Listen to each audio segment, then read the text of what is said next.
In today's video, we're going to talk about probates and reverse mortgages coming up. Hey everybody, it's Jamel Gibbs. Welcome to another video. Recently, I received a question from one of my YouTube subscribers by the name of Jay Snipes. Now, I recently answered one of Jay Snipes' questions in regards to short sales, and I'm going to go ahead and link that video up at the top so you can go ahead and check that video out. But in today's video, Jay Snipes had a question regarding probates with reverse mortgages. Do you have any advice on probate with reverse mortgages? What I'm going to do in this video is answer what the probate process is, how reverse mortgages actually work, and how you can get a probate deal closed if the property has a reverse mortgage on it. So first and foremost, let's talk about what probate is. What that is, in its simplest form, is the legal process of administering a person's estate after they die. All right, so let's just say, for example, you have someone who's a family member that owns property, but then they end up passing away. Whether they have a will or they don't have a will, in order for that property to be passed on to the next of kin or whoever's in that will, in order to prove whatever is in that will is legit, you have to go through what's called a probate process, which has to go through the court systems. All of the paperwork and everything has to be filed at the courthouse, and then you go through the process to make sure everything is done legally.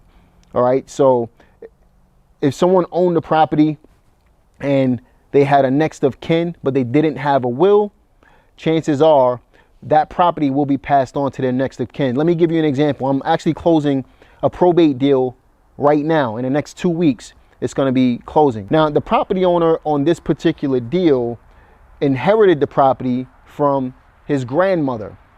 Now, he has no other relatives that were able to inherit this property. So he was the next of kin on this particular property. And they didn't have a will on the property. Now, although they didn't have a will, since he's the next of kin, he's the rightful owner of that particular property now. So we have to send that property through the probate process before we can actually close on that deal. So although there wasn't a will involved in that particular house, it still needed to go through the probate process in order to prove that this particular homeowner was able to sell this property and be able to cash it out of the estate as well. That's what the probate process is. It's simply the legal process of administering an estate after someone's death. Okay, that's probably the best way to explain it. When it comes to reverse mortgages, here's how reverse mortgages actually works. So let's just say you have a relative or someone older, or maybe you yourself, you're thinking about getting a reverse mortgage on a property. The way the reverse mortgages work is it will allow you to borrow equity from your property in a form of payments or a lump sum. And typically you need a lot of equity. If you don't have a lot of equity in your house, you're not going to be able to do this. So there's really 3 qualifications in order to be able to get a reverse mortgage. You have to be 62, you have to live in a home, and you have to have a sufficient amount of equity. With reverse mortgages, if someone were to pass away and there's a reverse mortgage on the property can still be passed on to the heirs of the estate. Okay, and if they wanted to ever sell the property, they would need to contact the financial institution that's handling the reverse mortgage and let them know that they want to sell. As long as there's enough spread in order to be able to pay off the reverse mortgage and negotiate with the motivated seller to provide them with what they need to actually sell the property, then there should be absolutely no problem selling the property at all.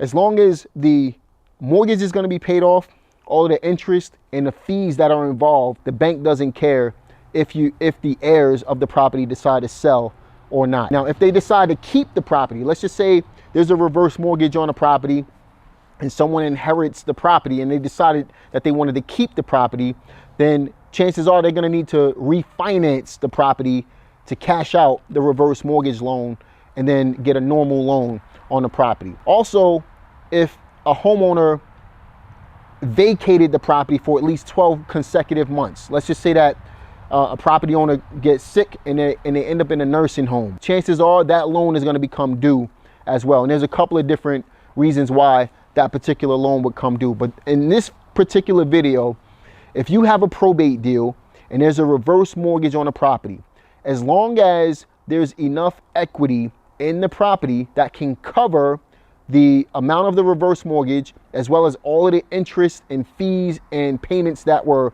paid out to the property owner, as long as that can be covered on the sale, you should have absolutely no problem selling your deal if it's a probate deal. So in that case, I would treat the deal like a normal probate deal and continue to move forward on that transaction.